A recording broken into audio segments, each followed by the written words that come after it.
They all raised their hands, one after another, as if it were some twisted game show. My sister-in-law, Belle, stood there like a smug judge, her smile dripping with fake innocence. "Should Ira be uninvited from family events?" she asked, her voice so casual it sent a chill down my spine. One by one, hands shot up. My mother-in-law, Carol, my father-in-law, Robert, cousins, their spouses, all of them, except for one. Grandpa Joe's hand stayed firmly in his lap, his weathered face unreadable. I sat there, frozen, my heart pounding in my chest. My son, Luca, clung to me, his small body trembling. "Mom, why are they doing this?" he whispered, his voice so small it cracked my heart wide open. I couldn't answer. How could I? Instead, I forced a smile through the tears burning my eyes, stood up, and said, "Thank you for the meal." With Luca's hand in mine, we walked out, heads held high, our dignity the only thing keeping me from crumbling. The next week, every single one of them received a letter from a law firm. Inside was something that shut their mouths, for good, or so I hoped. Sundays used to be my sanctuary, a slice of joy before my husband, Micah, was ripped away from us. Those days were filled with laughter that echoed through the house. Kids running barefoot across the grass, their squeals mingling with the smell of garlic bread wafting from the oven.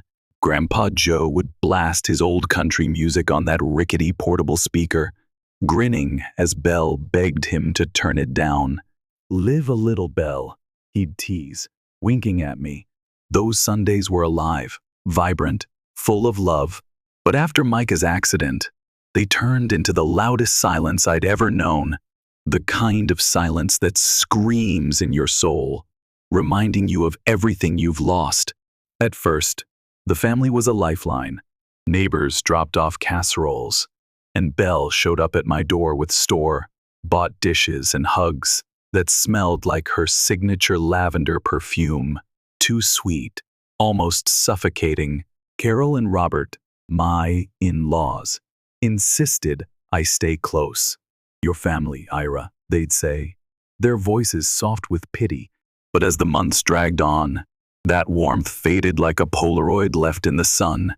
Texts dwindled to one-word replies. Phone calls stopped altogether.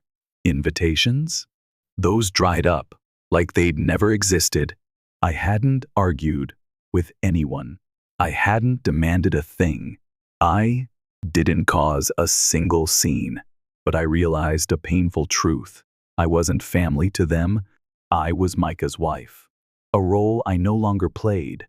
Without him, I was just a ghost, a reminder of their grief, or maybe a mirror they didn't want to look into. Luca, though, never stopped asking questions that pierced my heart.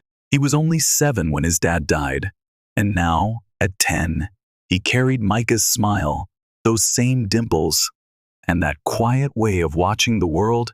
"Mom," he asked one night, his voice barely above a whisper, "why doesn't Grandma call us anymore?"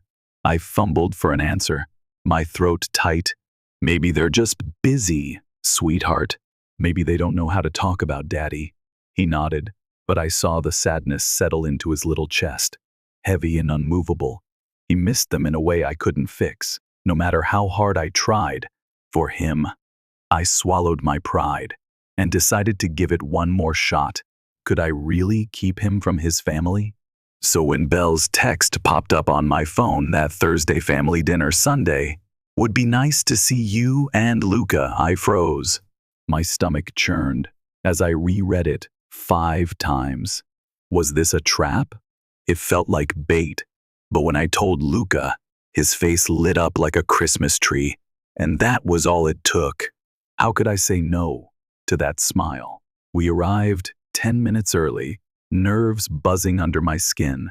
Their house was pristine, like something out of a magazine, not a single toy out of place. Belle greeted us at the door, all smiles and hugs, her cheek brushing mine. "You look great, Ira," she chirped, But her eyes didn't meet mine. She smelled like lavender and control, a scent that made my skin crawl. Luca bolted inside to play with his cousins, his laughter a bright spot in the tension. I followed slower, taking it all in, my heart racing. Carol barely glanced at me as I stepped into the kitchen. She was slicing lemons for her iced tea, her knife pausing mid-cut, as if my presence interrupted her. The conversation stopped dead the second I walked in. Did they think I didn't notice? Robert gave me a curt nod from the den, his eyes flicking back to the football game before I could even say hello. No one said they were glad to see us. No one asked how we were. I offered to help with dinner prep, desperate to feel useful. But they handed me the salad bowl and shooed me out of the kitchen talk. Belle and Carol giggled over some inside joke, their laughter a wall I couldn't climb. I smiled anyway. I'd gotten good at that over the years, smiling in places where I was invisible. Dinner was a study in small slights. Luca was already at the kids' table, his plate piled high as Belle served him first, her smile all warmth for him. But when it was my turn, I had to reach around the dishes to grab a plate. Like an afterthought, the conversation buzzed around me. Work promotions, school updates, vacation plans to places I'd never see. Not once did anyone ask how Luca was doing. Not once did they ask about me. We were guests at a party we hadn't been invited to, and the weight of it pressed against my chest. Was I imagining it? Or was I just that unwelcome? The only warmth came from Grandpa Joe. He moved slower now, leaning on his cane, but his presence was a steady anchor in the storm. He sat beside me and passed the bread, his voice low and kind. "I'm glad you came, Ira," he said. "Luca needs to know he still belongs here, and so do you, even if they don't see it yet." His words were a lifeline, pulling me back from the edge of tears. How did he always know exactly what I needed to hear? I swallowed the lump in my throat and nodded, clinging to his kindness like a raft in a flood. I glanced at Luca, laughing with his cousin Levi, his plate overflowing, his eyes sparkling with hope. He didn't see what I saw, the way the air shifted when I entered a room, the way their smiles never reached me. He was still a child, believing the best in everyone, and I wanted to protect that light in him. So I smiled, stayed quiet, and told myself I could survive one dinner, just one. Couldn't I? But then came the moment that shattered everything. It happened after dessert. The table scattered with crumbs, glasses half full of wine and iced tea. The kids had scampered to the basement, their laughter echoing faintly. For a second, I thought I'd made it through, that I'd survived the evening intact. Then Belle stood up, tapping her glass with a spoon like she was about to give a toast. Everyone turned to her, as if she'd rehearsed this moment. My stomach twisted. Was she about to announce something big? A family trip? A milestone? I sat up straighter, forcing a smile, hoping for good news. "I think we need to talk about the tension in this family," she said, her voice dripping with false sincerity, a performative sigh escaping her lips. As she glanced at her husband for backup, "I know I'm not the only one who's felt it, this awkwardness that's been hanging over us. We need to be honest about where it's coming from." My chest tightened, a warning bell ringing in my head. What was she getting at? No one looked at me, but I felt their eyes anyway, sharp and accusing. "I'm not trying to stir drama," she went on, her tone so polished it made my skin crawl. "But it's fair to say things haven't felt the same since Ira rejoined us." My name hit the air like a slap. She said it like I was the problem, like I wasn't sitting right there, my heart pounding so loud I could barely breathe. "I'm not saying you haven't been through a lot," she added, finally turning to me, her eyes cold, despite her smile. We all grieved Micah. We all loved him. But we've had to move forward, and some of us feel like we're walking on eggshells around you. Eggshells? Around me? I hadn't said a word, hadn't done a thing to make them uncomfortable. The room spun as her words sank in, each one a dagger. Was this really happening? How could they sit there, nodding, agreeing, as if I was the one tearing them apart?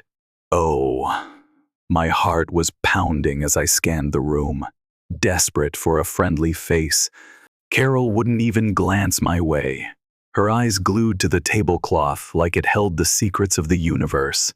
Robert, cool as ever, just leaned back in his chair, arms crossed, like he was watching a boring movie. My cousins?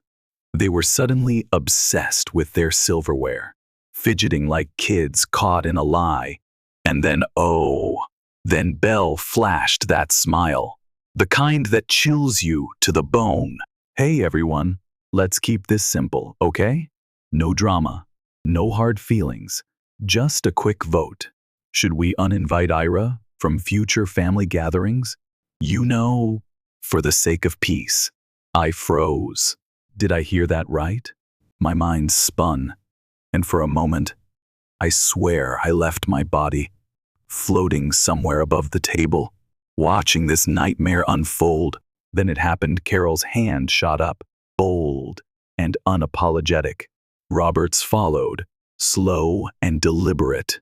Levi's mom, then his dad, then cousins I hadn't spoken to all night, people I thought didn't even care. One by one, every single hand rose, like a wave of betrayal crashing over me. Every hand, except Grandpa Joe's. My chest tightened, my ears rang, and I couldn't catch my breath. Was this really happening? Then, a soft tug on my sleeve snapped me back. Luca, my sweet boy, had wandered up from the basement, probably dreaming of another slice of chocolate cake. Instead, he'd stumbled into this ambush. His big, confused eyes darted around the room, then locked onto mine. Mom, he whispered, his voice so small it cracked my heart in two. Why are they doing this? Oh, that question. It shattered me.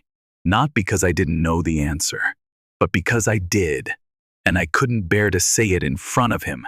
How do you tell your son his family doesn't want his mom around? I forced a smile, though my lips trembled like they might betray me. I grabbed his hand, stood tall, and faced the silent table. Thank you for dinner, I said, my voice quiet but steady, cutting through the tension like a knife. We should be going. Not a single soul spoke up. Not one person tried to stop us as we walked out. Luca's hand warm in mine. Grandpa Joe, bless him, rose from his seat and rested a gentle hand on my shoulder. You don't deserve this, Ira, he whispered, his voice thick with emotion. I gave him a quick nod, fighting back tears, and kept moving. I had to keep moving. In the car, I gripped Luca's hand like it was my lifeline. He didn't ask any more questions, just leaned his head against my arm as I buckled him in. The drive home was swallowed by a heavy, bone-deep silence, the kind that presses against your chest and won't let go. That night, I sat in the dark for hours, listening to the soft rhythm of Luca's breathing as he slept beside me. My little boy, so trusting, so innocent. How could they do this to him? I knew Belle was behind it all. Oh, she'd planned this moment, hadn't she? Rehearsed it, built it up over months, maybe even years. This wasn't about peace. It was about power. She didn't just want me gone. She wanted me erased, wiped from the family like I'd never existed. That vote? It was her grand performance, her cruel little show, and I'd let her have her moment. But oh, Belle, you didn't know me at all.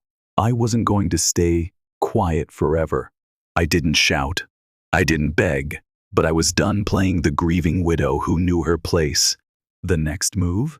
It was mine, and I was ready to make it count. The house was so still that night, save for the soft hum of the fridge and Luca's gentle breaths beside me. He'd fallen asleep curled against my side, his little hand still clutching my sleeve, like he was terrified I'd vanish if he let go. I lay there, wide awake, staring at the ceiling, my mind replaying every second of that awful dinner, Belle's smug voice, those raised hands, Luca's heartbreaking question. Why?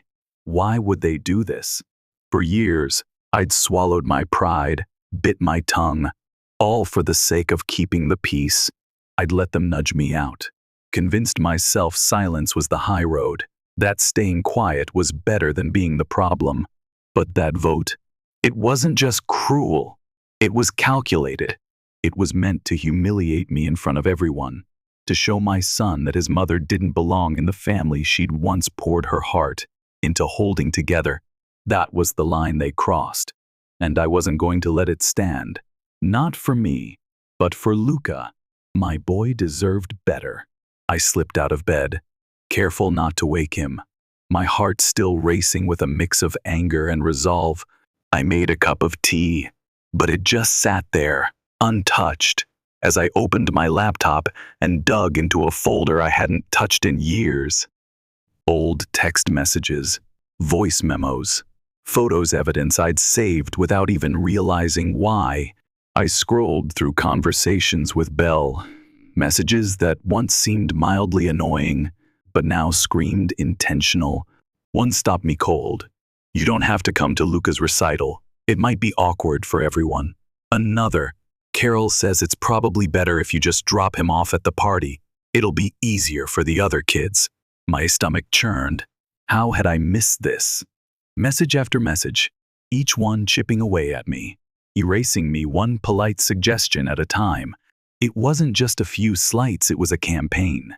I opened my notes app and started typing, my fingers flying as I poured out everything, the way they'd excluded me from family decisions, the snide whispers about my parenting, that devastating vote, every moment of their betrayal. I remembered Belle's favorite line, "We all feel a little uncomfortable around you. You can be so sensitive." Sensitive? No, this wasn't about my feelings. This was a pattern, one I could fight, maybe even legally. Could I really do this? Could I take them on? By morning, I'd found a law firm online that specialized in family harassment and reputation damage. My hands shook as I submitted a consultation request, but I felt a spark of hope. Within 24 hours, I was on the phone with Danica Rhodes, a sharp, no-nonsense attorney who listened to my story without flinching. "I don't think they expect you to push back," she said, her voice calm but firm. "They don't," I shot back, my resolve hardening. "But I'm not doing this for me. I'm doing it for my son." Danica dove into the evidence, those damning messages, the voice memos. Then I remembered something incredible. Luca's smartwatch. I'd forgotten it could record voice logs, and it had captured almost everything from that night, Belle's smug proposal, the tense silence, the moment she sneered, "She's too weak to fight back anyway." When Danica heard that, she leaned back in her chair, a glint in her eye. "We'll draft a cease and desist letter," she said, "but we're attaching all of this. We're making it crystal clear. This isn't just about hurt feelings. It's about calculated harm, exclusion of a child, and emotional manipulation of a minor." I exhaled, a weight lifting off my chest. For the first time in years, I wasn't powerless anymore. We talked next steps, how to legally limit Luca's exposure to family members who created an unsafe emotional environment. It wasn't about custody. It was about sending a message, loud and clear. 2 days later, Danica's team sent the letters, each one a sealed thunderbolt from Rhodes and Keene family law, addressed to every adult who'd raised their hand that night. Oh, that Thursday morning. The letters landed like bombs, each one signed, sealed, and delivered to Carol, Robert, Levi's parents, and every cousin who'd turned on me. I didn't warn them, didn't post a cryptic hint online, or send a single text. I just went about my day, made pancakes for Luca, packed his lunch, dropped him off at school. But inside, I was electric, buzzing with a quiet, unshakable calm. Something big was in motion, and there was no going back. Belle thought she'd erased me, but she was about to learn I wasn't going anywhere, and I was done playing her game. Oh my gosh, can you believe it? By noon, my phone was buzzing like crazy. First, a missed call from Carol, probably panicking, right? Then Robert. Oh, Robert. Firing off 2 texts. We need to talk. This has gone too far. Too far? I almost laughed. I didn't reply. Didn't even think about it. At 1:23 p.m., Belle had the nerve to text me. Seriously? A lawyer? What is wrong with you? 10 minutes later, she was at it again. You're really going to tear this family apart over a stupid dinner? A stupid dinner? My blood boiled, but I stayed silent. It wasn't just a dinner, and she knew it. Oh, she knew it. That vote was her dagger, twisted with a smile, and I wasn't going to let her play the victim now. Danica's letter? It was a masterpiece, let me tell you. Clear, confident, and sharp as a blade. It laid out everything. A calculated pattern of exclusion, emotional manipulation, and deliberate humiliation right in front of my son. It quoted those damning text messages, complete with timestamps. And get this, the smartwatch recording from that night, Belle's voice, dripping with venom, saying, "She's too weak to fight back," was printed in bold, like a spotlight on her cruelty.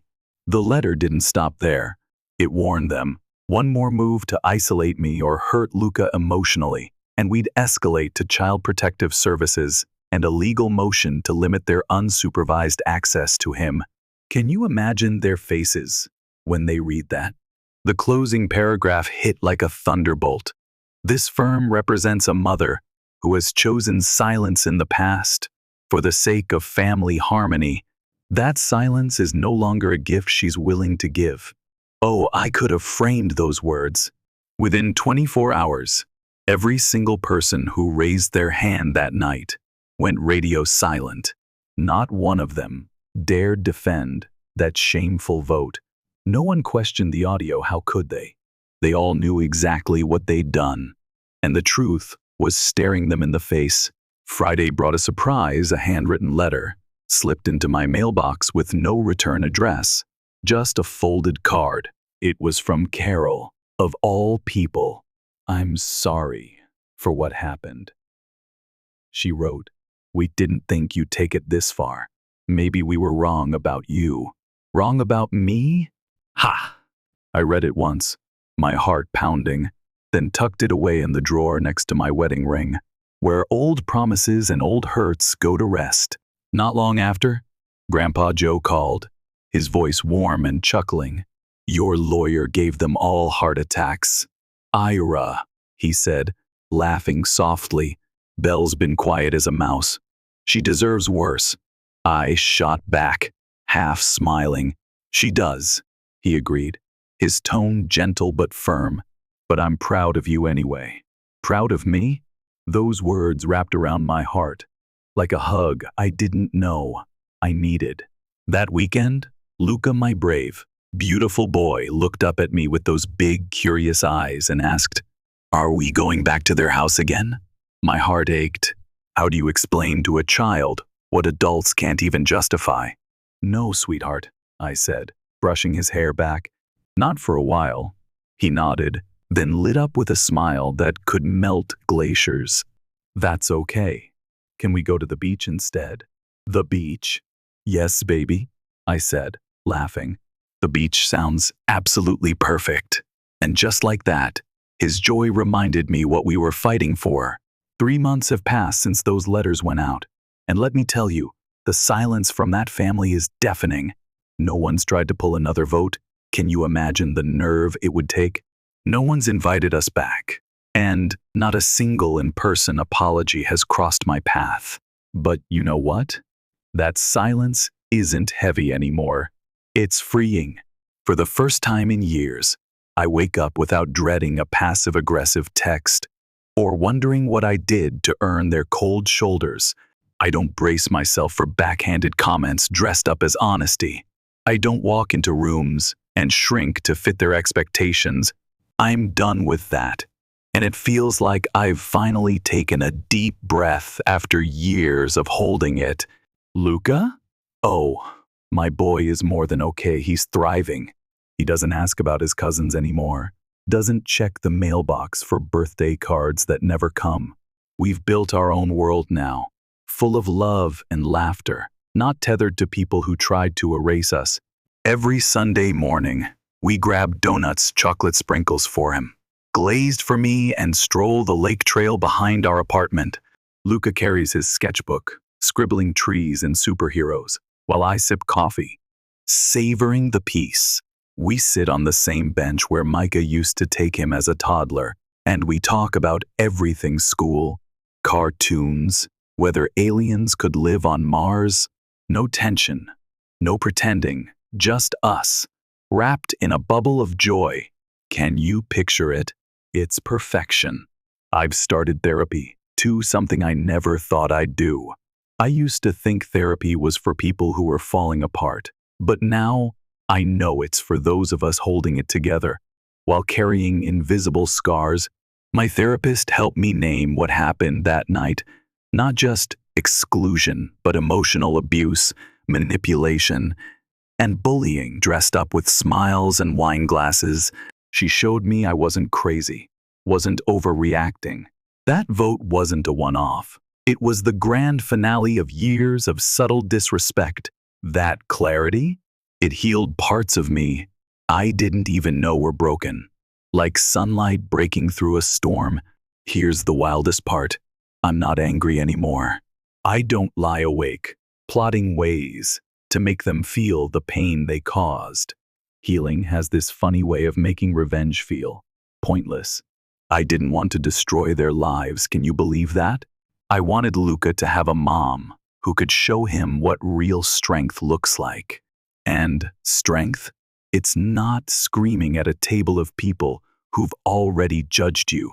It's walking out, head high, and commanding respect with the door clicking shut behind you. That's power, right there. Some might say I went too far, that it was just a vote. But if you've ever sat in a room where everyone pretends you don't belong, you know that silence screams louder than words. I didn't take legal action to be dramatic. Oh, no. I did it to draw a line in the sand, one their words could never cross. For years, I gave them kindness, patience, understanding. I gave them every chance to treat me like a person, like the mother of their grandson. And what did they give me? Cruelty wrapped in civility, counting on my silence, because they thought it meant I was weak. Oh, how wrong they were. I've learned something huge through all this. Family isn't sacred just because you share blood. DNA doesn't give anyone a free pass to hurt you. Names and history don't justify manipulation, and loyalty doesn't mean swallowing pain. Family is something you build, something you choose, something you earn. Grandpa Joe? He's still our rock, showing up every Saturday with a bag of sugar cookies from the corner bakery. He and Luca play chess terribly. I might add, laughing over their awful moves. He never mentions the others, and I don't ask. That's family, right there, in those quiet, sugary moments. Just last week, Luca looked up from his coloring and asked, "Do you think they miss us?" My heart paused. "Maybe," I said, choosing my words carefully. "But missing someone doesn't mean you treated them right." He nodded, like he understood more than most grown-ups ever will, and went back to his crayons. My boy's growing up with wisdom that humbles me every day. I used to think my story was about being shut out, about losing a family, but oh, I was so wrong. It's about walking away and realizing I didn't lose anything I escaped. Now, Luca and I are building something better, something kinder, safer, and entirely ours. It's not loud or flashy, but it's filled with love, with donut Sundays and beach days, with sketches and coffee and talks about the stars. That's our family. And it's everything. If you've ever been the quiet one, the one underestimated, the one who chose peace over chaos, I hope this story lights a fire in you. Sometimes, walking away isn't weakness. It's the loudest, boldest kind of power there is. And trust me, when you take that step, you're not just surviving, you're rewriting your story. And it's going to be beautiful.